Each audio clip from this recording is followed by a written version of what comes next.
जीवमजीवं दब्बं जिणवरवसहेण जेणनि तिष्ठं देविन्दविन्दवन्दं वन्दे तं सर्वदा शिरसा वन्दे तं सर्वदा शिरसा।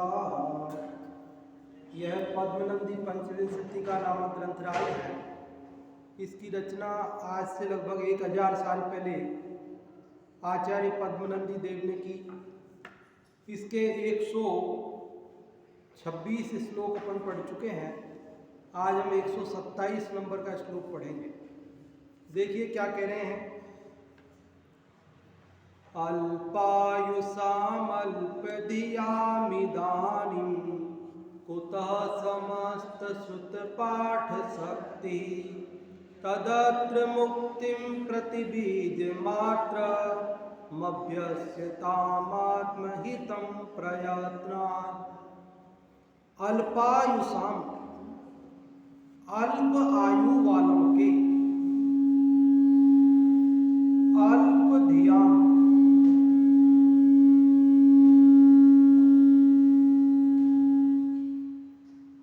अल्पायुषाम अल्प आयु वालों के, अल्प धियाम और अल्प बुद्धि वालों के, अल्प आयु और अल्प धी मतलब बुद्धि वालों के, इदानीम अब, कुतः कैसे, समस्त श्रुत पाठ शक्ति, समस्त श्रुत मतलब सारे शास्त्रों के पाठ की शक्ति, सारे शास्त्रों को पढ़ने की शक्ति हमारे कहाँ है। हमारी आयु कितनी है? थोड़ी सी है। और बुद्धि कितनी है? वो भी थोड़ी सी है। और शास्त्र कितने हैं? कल पढ़े ना कि अंग प्रविष्ट 12 और अंग बाह्य अनंत। तो शास्त्र तो बहुत है। तो सारे शास्त्रों को पढ़ने की शक्ति हमारे अंदर नहीं है। तो फिर हम क्या करें? तो कहे तदत्र मुक्तिम प्रतिबीज मात्रम। तदत्र मतलब तो इसलिए यहाँ पर क्या करो कि मुक्तिम प्रतिबीज मात्रम, कि मुक्ति का जो बीज है, मुक्ति का जो कारण है, ऐसे आत्महितम, आत्मा के हितकारी उसको प्रयत्न से अभ्यस्यत, अभ्यास करो, अभ्यस्यत अभ्यास करो। क्या अर्थ हुआ? समझ में आई बात आपको? इस श्लोक में केवल इतनी सी बात बताई है कि आप और हम सब कैसे हैं, अल्प आयु वाले हैं, अल्प बुद्धि वाले हैं। इसलिए हम सारे शास्त्रों को तो पढ़ नहीं सकते। सारे शास्त्रों को तो पढ़ने की हमारी सामर्थ्य नहीं है। तो फिर क्या करें कि नहीं पढ़े? फिर तो बोले नहीं पढ़ने से तो काम नहीं चलेगा, पढ़ना तो पड़ेगा। तो बोले पढ़ना पड़ेगा और आप कह रहे हो पढ़ने की शक्ति नहीं है। तो फिर कहते हैं कि भाई पूरे पढ़ने की शक्ति नहीं है ना, तो क्या करो, सेलेक्टेड पढ़ो। क्या करो कि जिससे अपने आत्मा का कल्याण हो जाए उतना तो पढ़ना ही पड़ेगा। क्या करें? एक विद्यार्थी ने पूरे साल पढ़ाई नहीं करी और अब केवल 7 दिन बचे परीक्षा में। कितने दिन बच गए? 7 दिन बच गए। अब क्या करे वो? अभी तक तो उसको टाइम नहीं मिला, बीमार हो गया, कहीं बाहर चला गया, कुछ भी परेशानी समझो आप, वाजिब परेशानी मिला, यूँ समझ लो आप। जानबूझ के लापरवाही नहीं करी, यूँ समझ लो उसकी वास्तविक परेशानी थी, जिसके कारण कई बार ऐसा ना महीनों में बीमार हो गए, हॉस्पिटल में होश में ही नहीं थे, ऐसी स्थिति में। अब 7 दिन बचे परीक्षा में। अब क्या करें? पढ़े कि नहीं पढ़े? कि नहीं पढ़ेंगे तो फिर फेल होना ही है। तो पढ़े तो कैसे पढ़े? साल भर का कोर्स 7 दिन में कैसे पढ़ाऊँ आएगा? तो कहते हैं कि भाई 1 वीक सीरीज पढ़ लो। बाजार में 1 वीक सीरीज आता है। एक सप्ताह में जो महत्वपूर्ण प्रश्न हैं, जो आने की संभावना रहती है, ऐसे प्रश्न उसमें लिखे हैं, उनको पढ़ लो तो पूरे नंबर नहीं आएंगे तो पास तो हो जाओगे, साल तो नहीं बिगड़ेगा। जब हम पढ़ते थे तो ऐसा होता था कि 10 प्रश्न आते, MA BA के स्तर की बात है, छोटी कक्षाओं की बात अलग, तो वहाँ 10 प्रश्न आते थे पेपर में यूनिवर्सिटी में, और उनमें से कोई से भी 5 करो, ऐसा होता था, कोई से भी 5 करो, 20-20 नंबर के 100 नंबर का पेपर। तो 1 वीक सीरीज वाले ने कुछ महत्वपूर्ण छांटकर 20 प्रश्न छाप दिए, 20 प्रश्न। वो कह रहा है तुम ये 20 प्रश्न पढ़ के चले जाओ बस, इन 20 में से वो जो 10 देंगे ना, उनमें 5 तुम्हारे आ ही जाएंगे। थोड़ा शब्द बदल के, घुमा के, फिरा के, इधर से उधर से कुछ तो आएगा। तुमने अगर ये 20 प्रश्न अच्छे से तैयार कर लिए तो तुम फर्स्ट डिवीजन भी पास हो जाते, केवल 1 वीक सीरीज के आधार से 60% मार्क्स मिल जाते। तो यहाँ हमारे पास भी अल्प आयु है, अल्प बुद्धि है, तो हम क्या करें? तो यहाँ पद्मनंदी देव कह रहे कि भैया अब आप कहोगे कि टाइम नहीं है तो हम नहीं पढ़े, तो बोले ऐसे काम नहीं चलेगा। तो बोले पढ़े तो फिर क्या पढ़े, पूरा तो पढ़ नहीं सकते। तो कह रहे जिससे आत्मा का कल्याण होता है, ऐसी जो मुक्ति की बात है, सार बात, वो तो पढ़ लो। वो सार बात क्या है, हमें कैसे पता पड़ेगी? तो बता दिया ना उन्होंने इससे पहले वाले श्लोक में जो कल पढ़ा था 126वें में। उन्होंने कहा कि सारे शास्त्रों का सार, सारी जिनवाणी में क्या कहा है, द्वादशांग और अनंत प्रकार का अन्य अंग बाह्य साहित्य है, उस सब में क्या कहा है? तो कहते एक आत्मा ग्रहण करो, आत्मा को जानो और बाकी सब छोड़ो। ठीक है जी, आत्मा को जानो, इतना काम कर लो। कितना काम करना है अपने को? बाकी सब नहीं जानोगे तो, पर आत्मा को जाने बिना काम नहीं चलेगा। देखो, अल्पायुषाम अल्पधियामिदानीं कुतः समस्त श्रुत पाठ शक्ति तदात्र मुक्तिं प्रतिबीज मात्र मभ्यस्यतामात्महितं प्रयत्नात्। अल्प आयु बुद्धि होने से शक्ति कहाँ, सब श्रुत अभ्यास, अतः मुक्ति के बीज आत्महितकारी श्रुत का हो अभ्यास। अल्प आयु बुद्धि, ये सब क्षीण अल्प होने के कारण हमारी शक्ति सारे शास्त्रों के अभ्यास की नहीं है, इसलिए हमें मुक्ति का जो बीज है, ऐसा आत्महितकारी श्रुत शास्त्र है, उसका अभ्यास हमें अवश्य ही करना चाहिए। अब कई लोग क्या करते हैं, इसका बहाना लगाकर कि साहब इसमें कहा है कि अपने पास ज़्यादा टाइम नहीं है, ज़्यादा पढ़ना नहीं है, तो आप जो कहते हो संस्कृत, प्राकृत, व्याकरण, छंद, नए, अलंकार, अब ये सब चीज़ें अपने को क्या करना है? अपने तो बता दिया ना, अपनी अल्प आयु है, अल्प बुद्धि है और ज़्यादा तो पढ़ने की शक्ति नहीं है, तो अपने क्या करो कि बस सारभूत बात पढ़ लो। क्या हाँ, सारभूत तो पढ़ लो, लेकिन हमारे पास जितना समय है उतना पूरा लगाना है। अब जब है ही थोड़ा सा, तो अब थोड़े से में क्या क्या करना है? हम ये कहकर कि अल्प आयु है, अल्प बुद्धि है और शास्त्र पढ़ने की ज़्यादा शक्ति नहीं है। देखो साहब, पद्मनंदी जी ने कहा है, उनकी आज्ञा का पालन तो हमको करना ही पड़ेगा। अब हम सब तो नहीं पढ़ सकते हैं पंडित जी, अब हम तो सारभूत बात समझ ली है। तो कह रहे कि ठीक है, तुम अगर एक प्लॉट होते दूसरा खरीदने नहीं जा रहे हो, एक मकान होते दूसरा बनाने नहीं जा रहे हो, एक दुकान होते दूसरी बना खोलने नहीं जा रहे हो, तुम अगर लौकिक कार्यों में आगे बढ़ोतरी करने नहीं जा रहे हो तो ये भी सही, लेकिन वहां तो हमारी दौड़ खत्म हुई नहीं है, वहां तो हम निरंतर दौड़ रहे हैं। और जब शास्त्र पढ़ने की बारी आए तो हम कहते हैं कि हमारी शक्ति नहीं है, तो यहाँ ये कह रहे हैं भाई समय कम है, ये बात सही है, शक्ति कम है, ये बात सही है, लेकिन जितना है उतना तो लगाओ, क्योंकि यहाँ नहीं लगाएंगे तो कहाँ लगाएंगे? इसमें नहीं लगाएंगे तो किस में लगाएंगे? इससे छल ग्रहण करने की जरूरत नहीं है।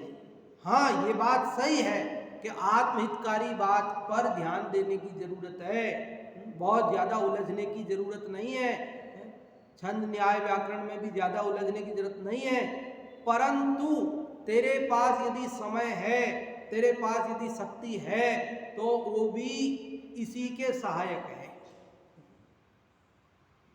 उसका निषेध भी नहीं है, वो सब आत्महितकारी के ही सहायक है वो सब, क्योंकि वो आत्महितकारी को ही समझने का माध्यम है। वो बिना उसके समझे भी ये बात भी समझ में आती नहीं है। लेकिन हमारे पास जितनी सी शक्ति और जितना सा समय है उतना तो लगाना ही चाहिए, ज्यादा नहीं थोड़ा, पर कुछ तो। लेकिन हम थोड़ा भी नहीं करें तो वो भी बात ठीक जमती नहीं है। भूधर दास जी ने जैन शतक लिखा है, उसमें भी एक श्लोक इस प्रकार, एक छंद इस प्रकार का आता है। अभी मेरे को याद आएगा तो मैं सुनाता हूं आपको, भूल भी सकता हूं मैं।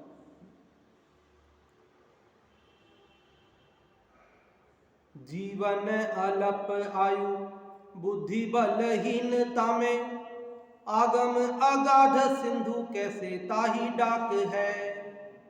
द्वादशांग मूल एक अनुभव अपूर्व कला, भवदाघ हारी घन सार की सलाक है। याही एक सीख लीजे, याही को अभ्यास कीजे, या को रस पीजे ऐसो वीर जिन वाक है।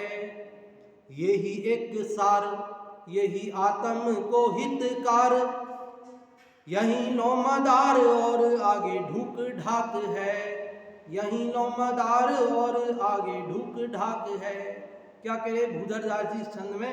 मानो इसी श्लोक को पढ़कर उन्होंने लिखा है। दोनों श्लोक आ गए, 126 और 127, मानो ये इसी का सार उन्होंने लिख दिया, पद्यानुवाद लिख दिया। क्या लिखा है उसमें? जीवन अल्प, जीवन कितना है? थोड़ा। जीवन है पानी की जीवन है पानी की बूंद है ऐसी स्थिति है। जीवन अल्प आयु बुद्धि बलहीन, जीवन तो अल्प है ही, और आयु भी, बल भी और बुद्धि भी, ये सब हीन है, कम है। सब चीजें क्या है हमारे पास? सब चीजें थोड़ी थोड़ी है। सारी चीजें क्या है? जीवन अल्प आयु बुद्धि बलहीनता में, आगम अगाध सिंधु, और आगम शास्त्र कितने हैं जिनका कोई आर पार नहीं। अरे 6-6 महीने तक शास्त्रों की होली जलती रही, उसके बावजूद आज शास्त्रों की फिर भी कमी नहीं है। दुनिया के जितने भी धर्म और दर्शन हैं उनके पास ले दे के 2-4 किताबें हैं, ले दे के 2-4 किताबें हैं। केवल एकमात्र दुनिया में जैन दर्शन, जैन धर्म ही ऐसा है जिसके पास शास्त्रों का, किताबों का और छोर नहीं है। हाँ बिल्कुल, एक ग्रंथ पूरे नहीं होते ऐसा। हाँ, बताता हूँ अभी।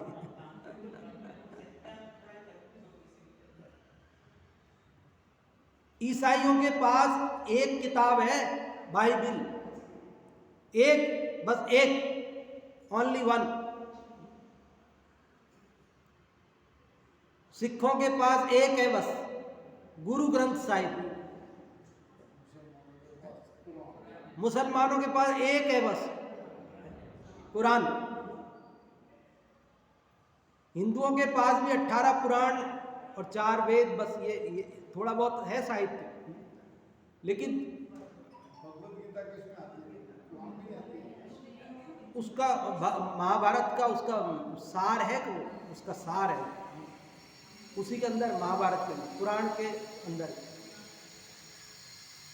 साहित्यकारों ने, इतिहासकारों ने लिखा है, शायद हजारी प्रसाद द्विवेदी ने, किसी ने लिखा है कि साहित्य, वो इस दुनिया की रचना किसने की ये तो नहीं पता, पर साहित्य की रचना जैनों ने की।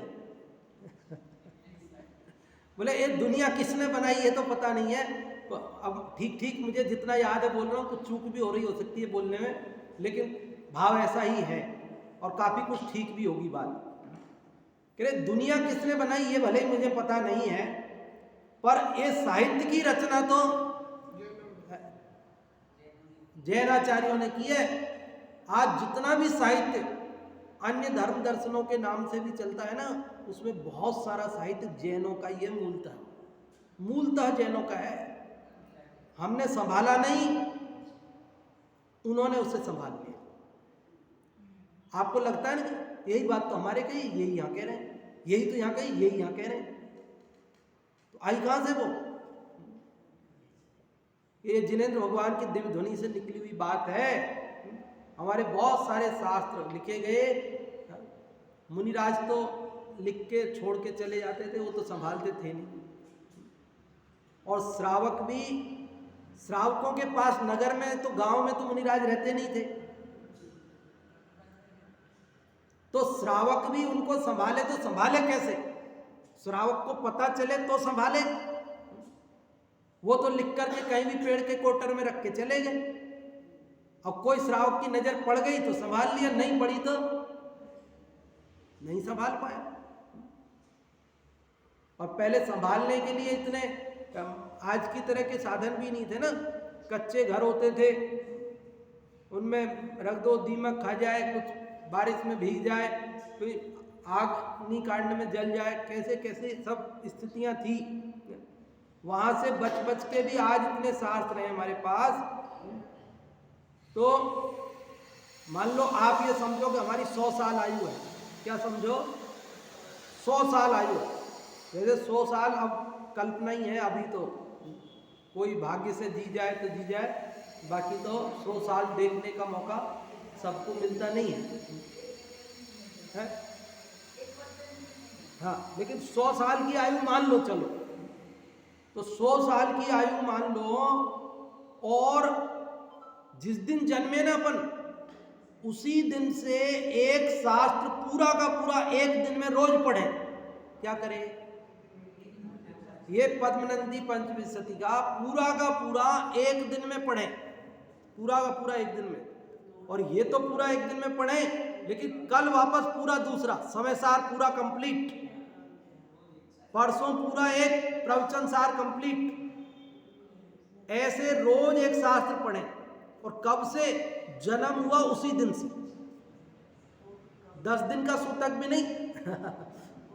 जिस दिन बच्चा जन्मा उसी दिन वो पूरा एक शास्त्र पढ़ ले, दूसरे दिन दूसरा, तीसरे दिन तीसरा, तो भी क्या होगा?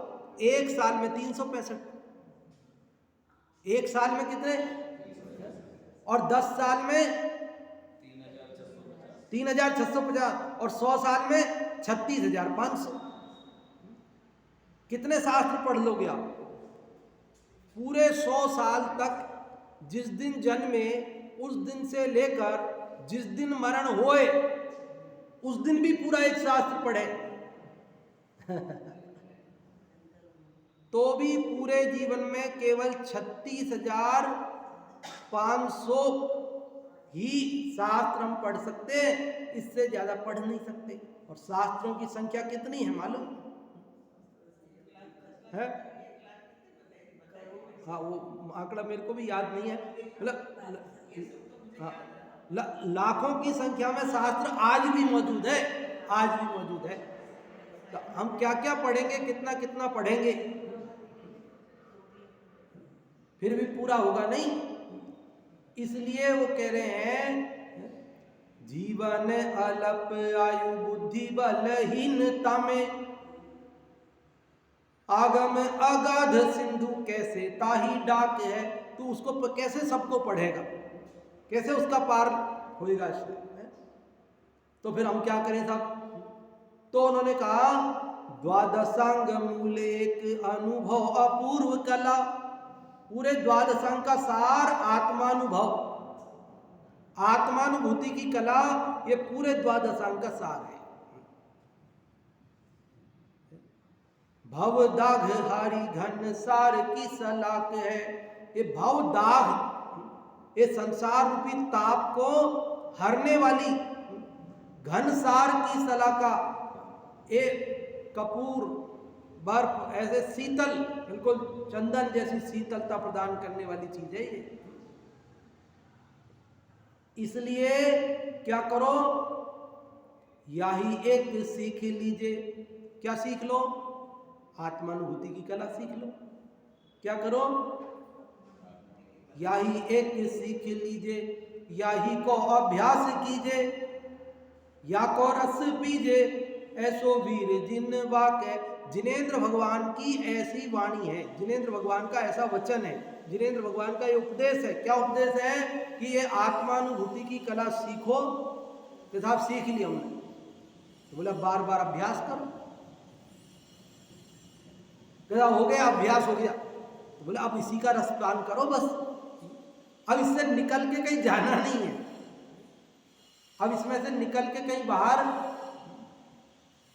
यही एक सीख लीजिए, यही को अभ्यास कीजिए, या को रस पीजे ऐसो वीर जिन वाक है। जिनेंद्र भगवान का ऐसा। और फिर कहते हैं ये ही एक सार, सारे शास्त्रों का सार क्या है? आत्मानुभूति। यही एक सार, यही आत्म को हितकार, यही आत्मा का हितकारी है। आत्मानुभूति ही आत्मा के कल्याण का मार्ग है। यही लो मदार और आगे ढूक ढाक है। क्या कहे? यही लो मदार, यहीं तक पानी है। मदार आपके यहाँ है ना उदयपुर में, छोटा मदार, बड़ा मदार, क्या है मदार? तालाब, पानी, यहीं तक पानी है, आगे ढूक ढाक है, आगे तो रेगिस्तान है, कुछ पानी वानी नहीं मिलेगा, जीवन नहीं है वहां। कहां तक बसोगे, कहां घर बनाएंगे? जब पानी मिले वहां बनाएंगे, पानी नहीं मिले तो। पहले जो बस्ती थी, गांव बसते थे, नगर बसते थे, तो वो नदियों के किनारे पर बसते थे। कहां पे बसते थे? नदियों के किनारे पर, झीलों के किनारे पर घर बनाते, पानी लाना पड़ता था। पानी तो हर काम के लिए चाहिए, पानी के बिना कैसे काम चले? पीने को चाहिए, नहाने को चाहिए, धोने को चाहिए, मकान बनाने को चाहिए, हर काम को पानी चाहिए। बिना पानी के कहाँ काम चलते हैं? चाहे जहाँ बोरिंग खोद लो, ऐसी व्यवस्था तो थी नहीं ना पहले। पहले तो जहाँ बारिश का पानी संचित हो जाए, तालाब हो, नदी हो, कोई ऐसा पानी का साधन हो, तो वहीं बसते थे लोग। तो कह रहे ये आत्मानुभूति है, वहां तक पानी है। और आत्मानुभूति जहाँ नहीं है वहां रेगिस्तान है, सूखा पड़ा है। क्या करोगे वहां रह के? तड़प तड़प के मर जाएंगे, संसार में जन्म मरण का फेर में पड़ जाएंगे, कुछ भी सार हाथ लगेगा नहीं। समझ में आई बात? बोले एक बार फिर से, आप सब याद थोड़ा बहुत हो तो बोलना, नहीं तो याद वैसे ही दोहरा ले, सुन लेना। जीवन अलप आयु बुद्धि बलहीनता में, आगम अगाध सिंधु कैसे ताही डाक है। द्वादशांग मूल एक अनुभव अपूर्व कला, भवदाघ हरि घन सार की सलाक है। याही एक सीख लीजिए, याही को अभ्यास कीजिए, या को रस पीजे, ऐसो वीर जिन बात है। यही एक सार, यही आत्म को हितकार, यही लौमदार और आगे ढूक ढाक है। तो यही बात यहाँ पर भी कह रहे हैं। क्या कह रहे हैं? अल्पायुषाम अल्पधियामिदानी, कुतः समस्त श्रुत पाठ शक्ति, तदत्र मुक्तिं प्रतिबीज मात्र, मभ्यस्य कामात्महितं प्रयत्नात्। अल्प आयु बुद्धि होने से शक्ति कहाँ, सब श्रुत अभ्यास, अतः मुक्ति के बीज आत्महितकारी, श्रुत का हो अभ्यास। अल्प आयु बुद्धि, ये सब अल्प होने से हमारी सारे श्रुत के अभ्यास की शक्ति कहाँ है, अर्थात नहीं है। अतः मुक्ति का बीज जो आत्महितकारी श्रुत है, उसका अभ्यास अवश्य करना चाहिए। इस पंचम काल में ज्ञान आयु आदि के निरंतर क्षीण होने से मनुष्य अल्प आयु तथा अल्प ज्ञान के धारी रह गए हैं। कैसे रह गए हैं? अवसर्पणी काल है ना, अवसर्पणी काल। उत्सर्पणी काल में तो बढ़ती बढ़ती बढ़ती बढ़ती जाती है। पहले काल से दूसरे काल में, दूसरे से तीसरे में, तीसरे से चौथे में, आगे आगे सब चीज़ें बढ़ती जाती हैं। और अवसर्पणी में सब चीज़ें घटती जाती हैं, पहले से दूसरे में, दूसरे से तीसरे, तीसरे चौथे में। चौथे काल में ऋषभदेव स्वामी की काया कितनी थी? 500 धनुष की है, 500 धनुष की काया। और घटते घटते महावीर स्वामी की 24 में तीर्थंकर की कितनी रह गई? 7 हाथ की रह गई है। क्या पारसनाथ हो गए 9 हाथ, जो भी वो समझ लेना, थोड़ा कम ज़्यादा। 9 हाथ है वैसे, और वो महावीर स्वामी की 7 हाथ। कहाँ 500 धनुष और कहाँ 7 हाथ। 24वें तक आ, पहले से 24वें में इतना अंतर आ गया। एक धनुष 4 हाथ का होता है, तो 2000 हाथ, 2000 हाथ की आयु थी ऋषभदेव की। और आयु नहीं, वो शरीर की ऊंचाई। और यहाँ 7 हाथ रह गई 2000 से घटते घटते। और अपनी कितनी रह गई? 3.5 3.5 हाथ की काया रह गई अपनी। 3.5 हाथ, और 3.5 हाथ भी अपना अपना हाथ समझना। सबका जिसकी लंबाई कम है तो उसका हाथ भी की भी लंबाई कम है। अपने अपने हाथ से 3.5 हाथ है सबका। सबके शरीर की लंबाई अपने खुद के हाथ से 3.5 हाथ की है। इतनी कम आयु, कम रह गया तो घटते घटते। महावीर स्वामी को गए हुए तो 2500 साल 2600 साल ही तो हुए हैं, लेकिन हमारे और घट गया। उनके 7 हाथ था, हमारे 3.5 रह गया, और घट गया। तो अभी आयु बुद्धि बल सब चीजें क्या हो रहा है? घटती हुई है। 2000 साल पहले धरसेन आचार्य को विस्मृत होने लग गया था। थोड़ा बहुत ज्ञान जो था वो भी भूलने लगे थे। तो उन्होंने भूतबली पुष्पदंत को बुला करके और वो ज्ञान लिखने के लिए प्रेरित किया, और वो रचना हुई। तो आज कुछ शास्त्र हमारे पास मौजूद आ गए। थोड़ा बहुत ज्ञान दिव्य ध्वनि का सार हम तक पहुँच गया। तो ये समय तो कैसा है? सब आयु घट रही है, बुद्धि घट रही है। हमको क्या लग रहा है? बुद्धि बढ़ रही है। पहले के लोग तो बिना पढ़े लिखे होते थे। आजकल के तो बच्चे IIT, MA और क्या क्या बड़ी बड़ी डिग्रियां होती है ना, PhD, हर कोई डॉक्टर बड़ी बड़ी डिग्रियों के धारी हो गए हैं। तो पहले ज्ञान थोड़ा था और अभी ज्ञान बढ़ गया, ऐसा है? अरे पहले दूसरी पढ़ा हुआ व्यक्ति जो हिसाब किताब कर लेता था वो हिसाब किताब अभी BCom MCom किया हुआ, CA करा हुआ भी नहीं कर पाता है। पहले वाले को बोले कि क्या भाव, ढाई रुपए किलो, कि 4 किलो कितने पैसे हो गए, लो 10 रुपए, 4 ढाम 10। और अभी 2.5 रुपए किलो से और 4 किलो के कितने पैसे हुए, तो वो कहेगा कैलकुलेटर देना, फिर उसको 2 बार चेक करेगा, उसमें भी गलती करेगा। ज्ञान बढ़ रहा है, डिग्रियां बढ़ रही है, डिग्रियां बढ़ रही है, पर ज्ञान नहीं बढ़ रहा है। बढ़ेगा कहाँ से? अवसर्पणी काल है ना, तो बढ़ेगा कैसे? वो तो घटेगा। हमारी बुद्धि घट रही है, बढ़ नहीं रही है। कल तो मैंने कहा था ना कि सुबह क्या सब्जी खाई वो हमें अभी याद, शाम को खाई वो ही याद नहीं है। कनक भैया, शाम को क्या खाया वो अपने को अभी याद नहीं है। कोई पूछे तो थोड़ा सा याद करके बताना पड़ेगा, कुछ बता पाए तो बता पाए, नहीं बता पाए। हम रोज यहाँ मंदिर में दर्शन करते हैं, करते कि नहीं करते? रोज। और कोई हमसे पूछे कि आपके मंदिर में पार्श्वनाथ भगवान की मूर्ति है कि नहीं है,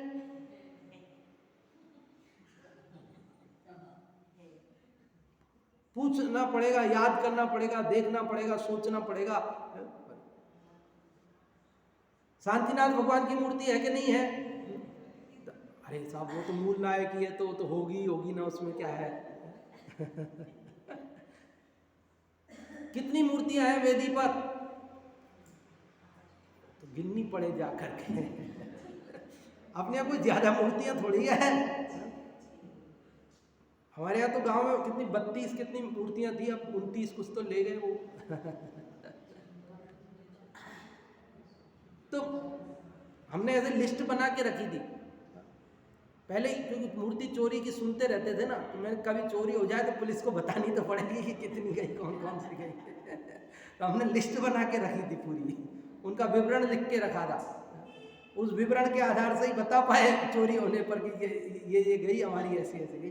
बाकी तक कोई कुछ कहता और कोई कुछ कहता, कितनी गई मैं, बोलो समझ गए ना?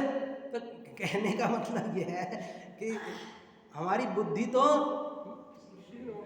क्षीण होती जा रही है। आज अगर ये मोबाइल हमारा कहीं गिर जाए ना, हम कहीं घर से बाहर हो और मोबाइल गिर जाए, तो हम किसी को कोई सूचना देने की स्थिति में नहीं है। अपना नंबर ले दे के याद किया है मुश्किल से, तो अपना तो वो वहीं, वो तो गया ही सही। अब अपने को क्या फोन करना है? वो अपने अलावा किसी का याद हो तो बताओ जिस पे फोन करें। मेरे को अपना भी याद नहीं। हाँ, अपना भी याद नहीं।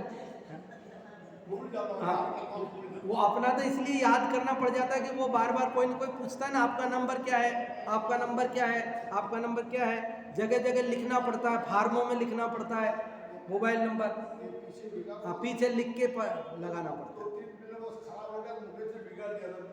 वापस लिख देते हैं। ऐसी स्थिति है ना अपनी, बोलो। तो अपनी बुद्धि, अपनी आयु, अपने शरीर की लंबाई, सब चीजें क्या हो रही है? घट रही है। लोगों को लग रहा है अरे पहले तो पैसा ही नहीं था लोगों के पास, अभी तो बहुत पैसा हो गया है। पहले धन नहीं था, अभी बहुत धनवान हो गए, अब धन बढ़ गया। अवसर्पणी में धन कैसे बढ़ सकता है? अवसर्पणी है ना, घटती हुई चीजें हैं, तो बढ़ कैसे सकती है? तो नहीं साहब, पहले तो इतना धन नहीं दिखता था, अभी तो बराबर सब दिखता है। अरे अब दिखावा हो गया है।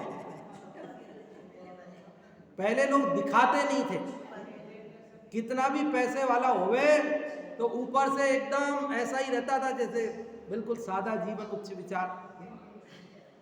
और अब तो पास में नहीं होवे तो भी कर्जा करके भी चमक दमक बराबर चाहिए।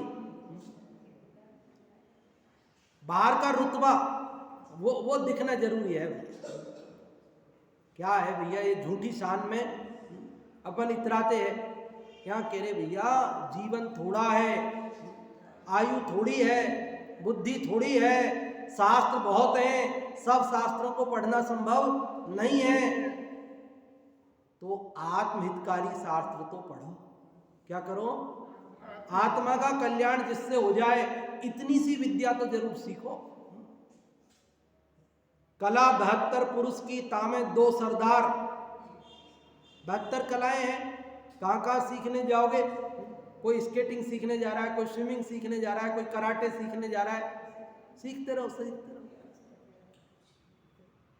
फिर क्या होगा? वो कह रहे तुम्हारी मर्जी आए जो सीखो और मर्जी आए जो मत सीखो, लेकिन 2 कला सीखो जरूर। कितनी कला? 2 जरूर सीखो। क्या? एक तो वो कि जिससे मेरा पेट भर जाए। भाई पेट भरने की कला तो सीख लो ना, भूखे पेट तो काम चलेगा नहीं। और दूसरा जिससे मेरे जन्म मरण का अभाव हो जाए। ये 2 कला जरूर सीख लो भैया। और कुछ सीखो मत। आपको अगर कराटे सीखने तो कराटे में ऐसे होशियार हो जाओ ना, फिर आप विश्व चैंपियन बनो, फिर ढंग से आपको पैसा मिले गवर्नमेंट से, और फिर आपका घर चलना चाहिए। फिर उससे आपको स्केटिंग सीखना है तो फिर ऐसी स्केटिंग सीखो, मना नहीं कर रहे, ऐसी सीखो कि फिर आप मतलब हीरो हो जाओ उस क्षेत्र के, और फिर आप उसके मतलब ब्रांड बन जाओ, एम्बेसडर, और आपको कंपनियां पैसा देवे बढ़िया विज्ञापन में आपको दिखा करके, तो आपका घर चलना चाहिए, पेट तो भरना चाहिए ना। अब आपने सीख ली स्केटिंग, 2 पैसे कोई देता नहीं आपको, आप और स्केटिंग के पैसे वो खरीद के लाते हो, उसके पैसे और गार्ड से देते हो, और वो स्केटिंग से यहाँ से अगर आपको पारस तक जाना पड़े तो जाते नहीं, फिर वो स्कूटर उठाते हो, पेट्रोल जलाते हो। स्केटिंग सीखिए तो जाओ तो स्केटिंग से पहिए बांध के पैरों में जाओ ना जरा सा मंदिर तक। तो मंदिर तक जाना है तो गाड़ी उठानी पड़ती है, स्कूल जाना है तो गाड़ी उठानी पड़ती है, फिर स्केटिंग किस काम के लिए है? कहता वो तो वैसे ही शौक के लिए। तो शौक के लिए तो फिर तेरे पास इतना आयु है, इतनी बुद्धि है, इतना समय है कि तू जो है फालतू के शौकों को पालेगा। अरे भैया जिससे तेरा पेट भरे, मैं भी भूखा ना मरूं साधुन भूखा जाए, इस प्रकार की स्थिति तो कम से कम तैयार। एक कला सीख, उसमें महारत हासिल कर, कोई भी कला सीख। स्विमिंग सीखनी तो स्विमिंग में कलाकार हो जा, नृत्य कला सीखनी तो नृत्य में प्रवीण हो जा, गायन सीखना है तो गायन में प्रवीण हो जा, तेरे को लेखन सीखना है, चित्रकारी सीखना है, हम किसी कला की मना नहीं कर रहे, तेरी मर्जी आए जो कला सीख, लेकिन उस कला में तू क्या बन? तेरा पेट भरना चाहिए, उससे आजीविका चलनी चाहिए। आजीविका नहीं चले तो फिर वो कला सीख के करेगा क्या तू? और दूसरी कला जो पहले नंबर की है कि हमारे जीव का उद्धार, हमारे आत्मा का उद्धार कैसे हो, हम अनादि से इस संसार में जन्म मरण कर रहे हैं, वो कैसे मिटे। देखो ये बात पूरी कर देते हैं। अपने ललित जी भाई साहब गदिया पधारे हैं, वो कुछ आपको महत्वपूर्ण मांगलिक सूचना देंगे, शायद ऐसा मेरा अनुमान है। तो देखो इस पंचम काल में ज्ञान आयु आदि के निरंतर क्षीण होने से मनुष्य अल्पायु तथा अल्प ज्ञान के धारी रह गए हैं, इसलिए वे समस्त सुख का अभ्यास नहीं कर सकते। अतः जो पुरुष मोक्ष के अभिलाषी हैं उनको मुक्ति के देने वाले तथा आत्मा के हितकारी श्रुत का तो अवश्य ही बड़े प्रयत्न के साथ अभ्यास करना चाहिए। तो अगला श्लोक अपन कल पढ़ेंगे। आज अपन ने ये 127वां श्लोक पढ़ा, और अब मैं ललित जी और साथ में पधारे, क्या नाम आपका? अमित जी, आप दोनों पधारें और आप जो मांगलिक सूचना देना चाहते हैं आप ही देवें। मैं आप लोग 2 मिनट रुक जाएं, बस 2 मिनट में सूचना हो जाएगी। हाँ जी, जिनवाणी स्तुति दे दो,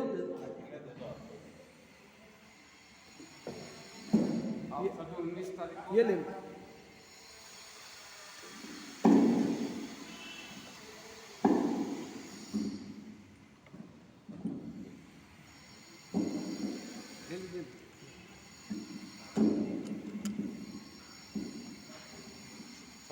कॉलेज जलेबी। सभी 19 तारीख को